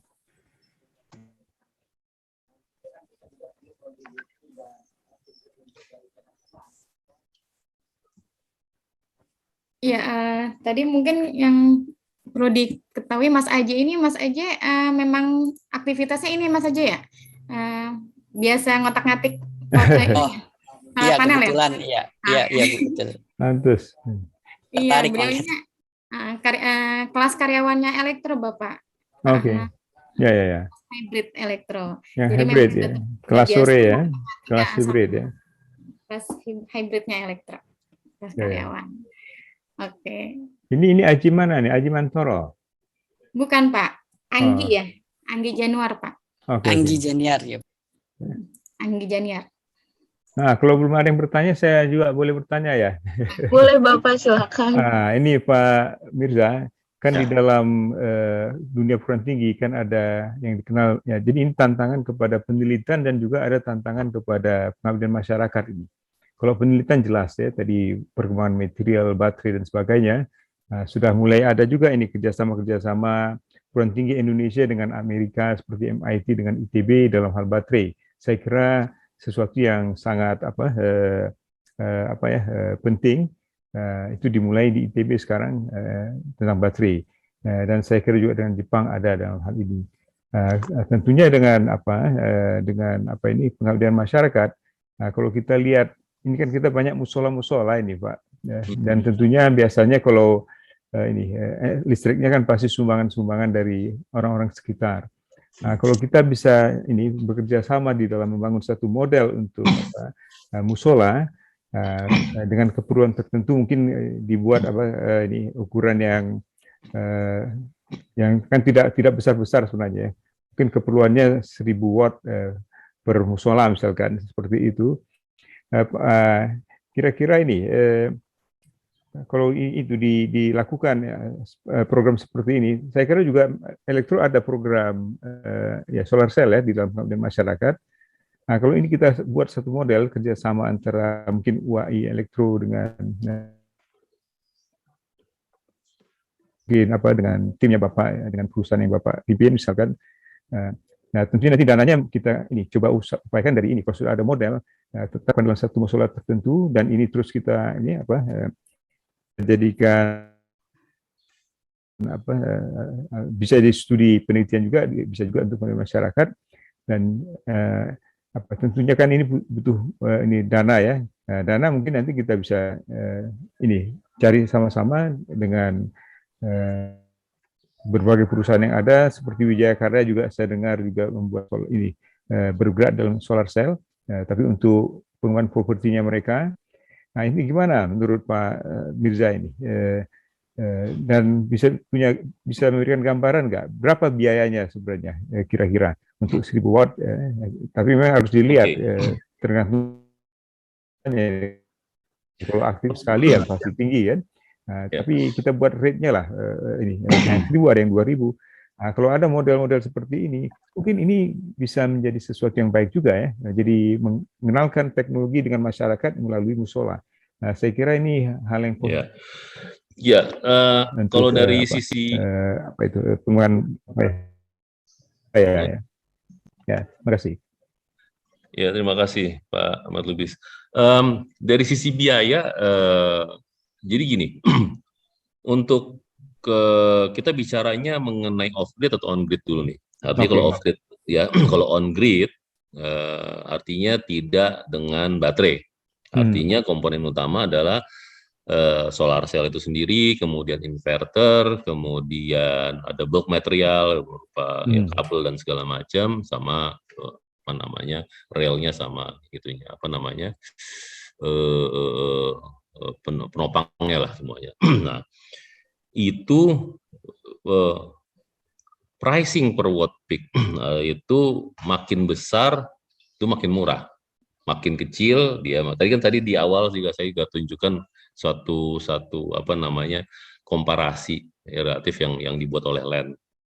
Ya, di situ kalau misalnya kita bilang seatap adalah sekitar 1,21 atau sekitar angka 1,21 itu sekitar 17 juta per 1000 watt peak. Artinya kalau kita pakai PV21 yang satu panelnya itu 500 watt atau 540, artinya 2 panel lah kira-kira kan kayak gitu. Nah, makin besar, artinya kalau tadi misalnya kita 17, tapi kalau misalnya di retail ada lagi, kalau misalnya mau beli di Glodok dan segala macam kayak gitu, ya ada yang sampai 20 juta dan segala macam. Tapi makin besar mungkin makin turun.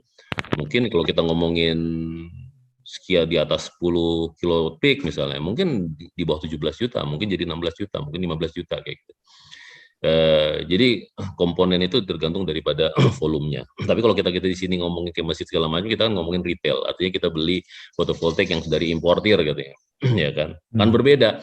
Kalau kita import sendiri itu misal dari pabrikan di Cina gitu kan. Kemudian pasti dengan apa yang importir kita beli di importir itu akan berbeda. Dan fotovoltaik yang ada di sini juga bervariasi. Ada yang namanya Trina, ada ICA, ada Maisun dan segala macam. Itu juga rata-rata kisarannya 5.500 sampai 6.500 per watt peak, itu ada harganya itu kisaran di situ. Itu kita ngomongin kalau tier 1. Kalau tier di bawah tier 1 saya nggak pernah ngecek, mungkin bisa lebih ini ya rendah kali. Nah, inverter juga bervariasi. Sekarang udah Huawei sudah masuk ke sini. Kayak contohnya misalnya Jerman itu SMA, merek SMA itu efisiensi tinggi, itu pasti, cuma masih mahal. Tapi walaupun dia harus bersaing dengan yang lain, harus kompetisi, jadi dia harus menurunkan harga. Tapi Huawei saya lihat juga cukup apa namanya agresif juga mereka buka di sini. Karena hubungannya kalau inverter itu kan barang-barang elektronik itu kan after sales-nya ya di situ. Nah, yang lainnya sih enggak, yang lainnya bisa lokal. Kalau frame apa segala macam sih bisa lokal, enggak perlu. Yang dua itu yang. Nah, kalau off grid yang komponen besar ada di baterai. Ya kan? Di baterai itu masih lumayan, masih cukup besar lah ya. Nanti juga apakah kita pakai lithium, masih pakai Verla tuh apa lead acid ya, valve regulated lead acid. Ya makin kayak lithium ion misalnya kan, dia watt hour per kilogram atau density energi itu tinggi, tapi ya harga juga mahal juga gitu. Ada zinc, ada nickel cadmium dan segala macam, itu semuanya mempengaruhi daripada harga.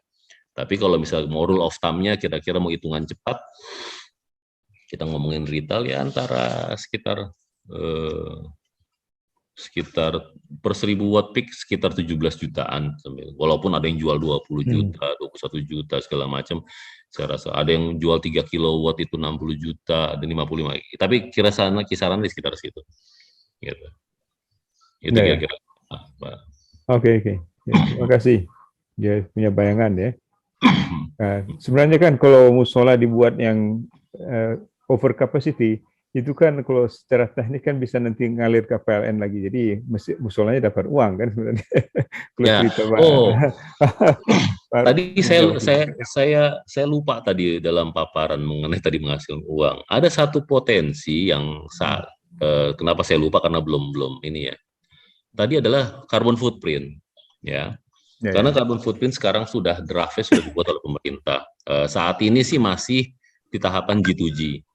Carbon footprint itu adalah tadi carbon trading. G2G dengan Norway, Jepang, Cina, Amerika itu mereka sudah mulai jalan.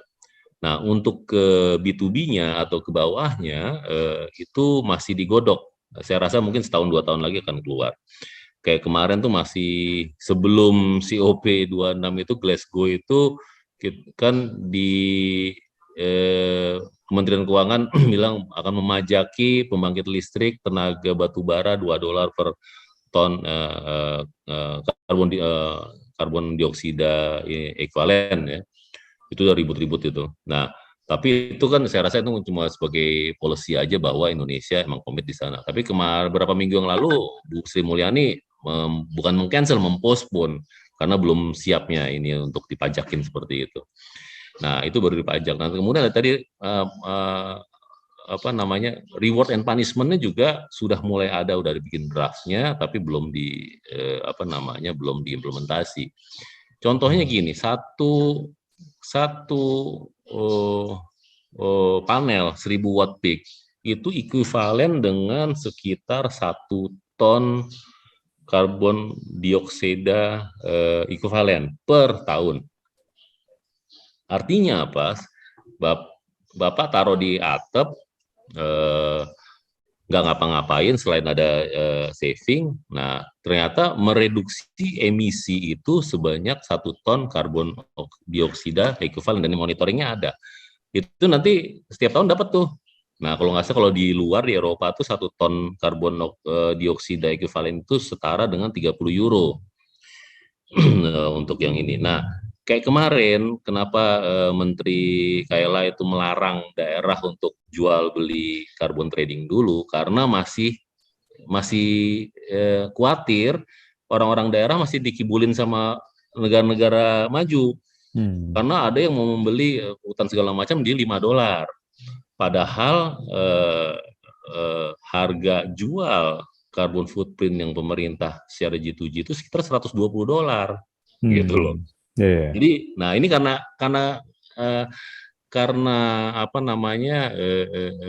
sosialisasinya belum, peraturannya juga belum. Ini jadi khawatir, kenapa kalau misalnya orang bilang kenapa sih nggak boleh jualan gitu kan?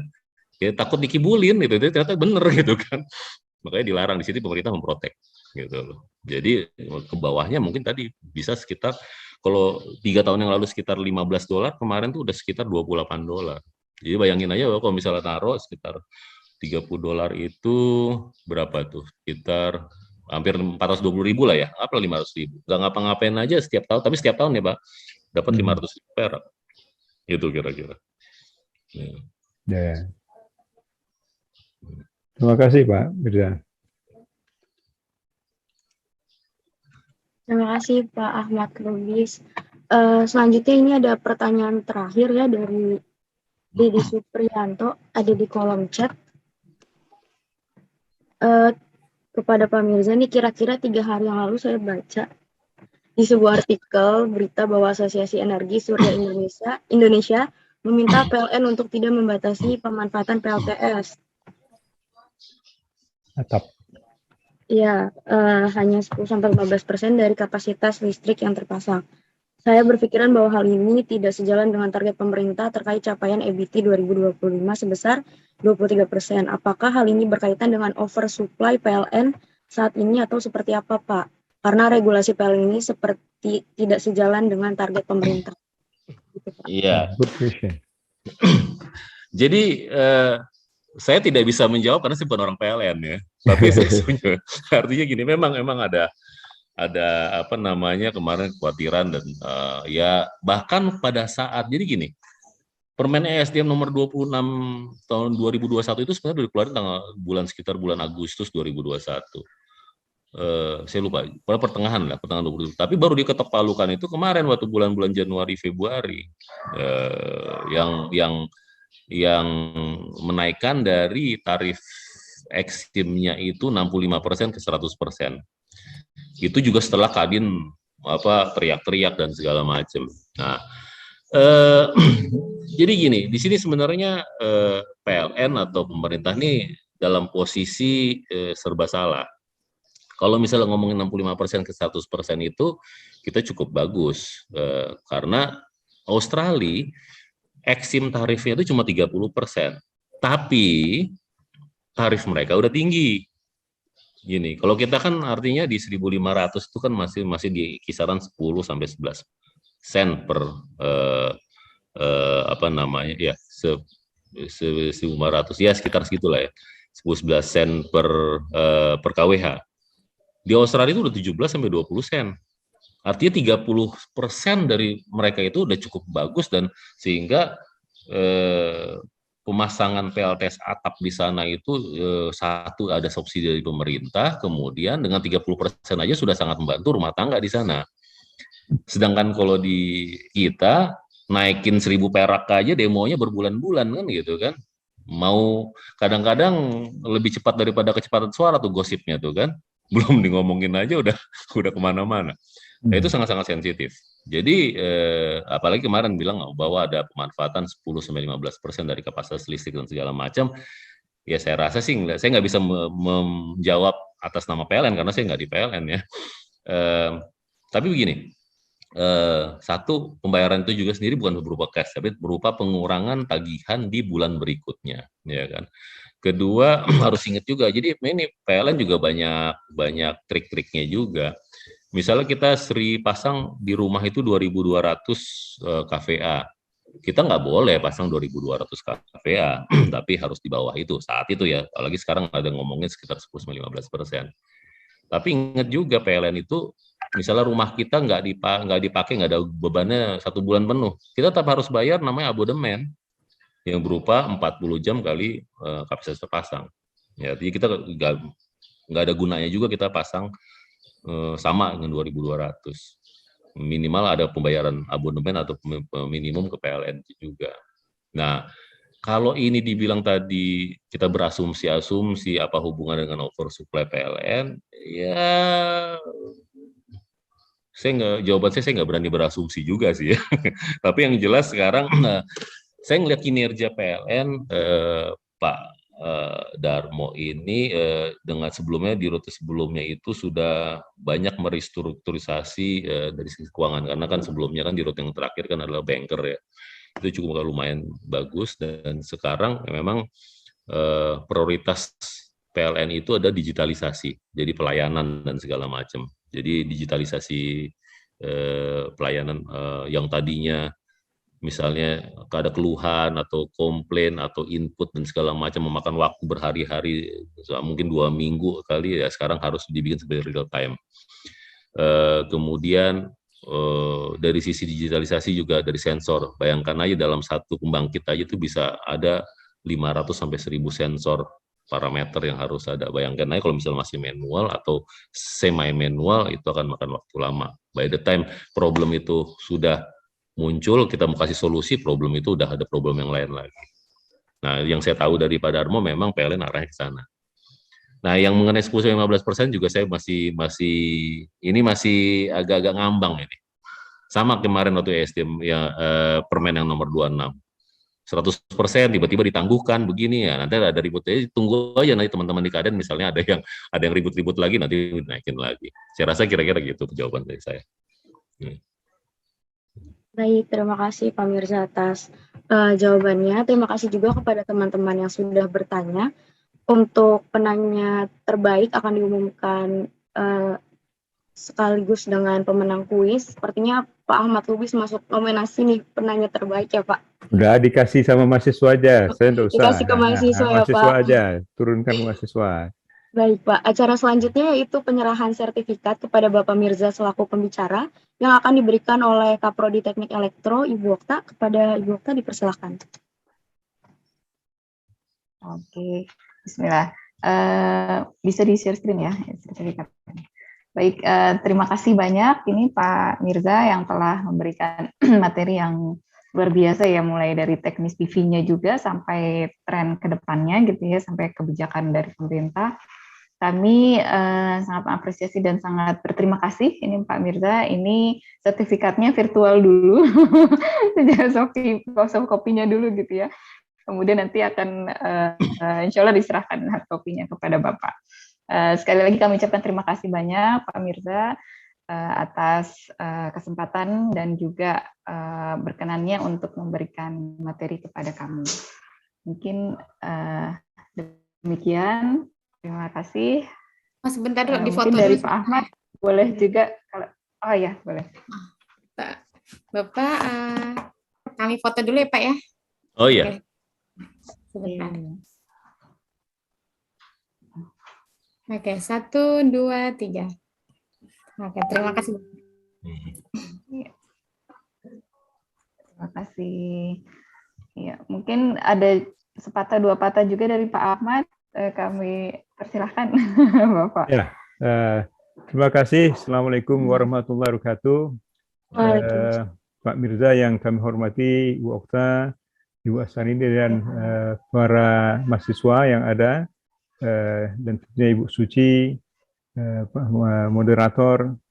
Tentunya ini satu hal yang sangat baik sekali ya, Pak Mirza sebagai orang yang langsung menekuni tentang solar cell. Kita bisa tahu tadi dari berbagai pertanyaan, Pak Mirza kelihatan luas sekali pengetahuannya, ya, mulai dari kebijakan sampai kepada hal teknis, walaupun background-nya orang kimia ini. Ya Pak Mirza, harapan kita tentunya Bu Okta, seandainya memang ada program-program solar cell yang dilakukan, baik nanti dalam bentuk penelitian ataupun dalam bentuk pengabdian masyarakat, tentunya Pak Mirza sebagai orang yang memang paham di bidang hal ini bisa tempat kita bertanya mungkin ya Pak Mirza. Mudah-mudahan berkenan, mudah-mudahan ini Elektro bisa mengembangkan program solar cell ini, walaupun ini hal baru ya bagi Elektro, karena memang kita tidak bisa menghindari adanya program EBT, energi baru terbarukan dari pemerintah, yang mempersyaratkan setiap rumah nanti harus ada satu unit renewable energy ke depan. Ini kelihatannya perencanaan yang baik dalam kerangka untuk saving energy. Sedangkan surya sendiri ini memang bisa memberikan penghematan. Itu sudah ditunjukkan kepada kita di yayasan. Ada hitung-hitungannya sebenarnya. Jadi bisa jadi nanti ini ya, kalau memang ada program energi listrik, ya ini motor listrik ataupun mobil listrik, saya kira ini sesuatu tantangan juga bagi elektro ya. Ini yang kita harapkan nanti. Mudah-mudahan kerjasamanya tidak saja di sini, tapi kita bisa lanjutkan nih Pak Mirza. Karena Pak Mirza sendiri bukan orang jauh-jauh, beliau adalah orang lulusan Al-Azhar, dan tentunya apalagi dari ini Ibu Suci dan Ibu Okta juga lulusan Al-Azhar. Ibu Astari ini ada di sini nih. Mungkin Ibu Astari ini kenal dengan Pak Mirza ini. Beliau juga lulusan Al-Azhar, SMA-nya. Jadi saya kira ini kita bisa ini kembangkan. Terima kasih. Assalamualaikum warahmatullahi wabarakatuh. Waalaikumsalam warahmatullahi wabarakatuh. Baik, selanjutnya kita akan foto bersama dulu. Untuk para peserta bisa mengaktifkan kameranya dan dokumentasi akan dipimpin oleh Ariel. Silakan Ariel.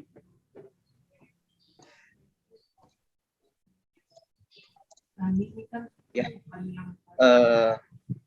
mungkin diharapkan bagi seluruh peserta bisa on cam dulu ya untuk dokumentasi. Ya, ada sekitar 2 slide. Jadi untuk slide pertama, 1, 2, 3. Oke, sebentar.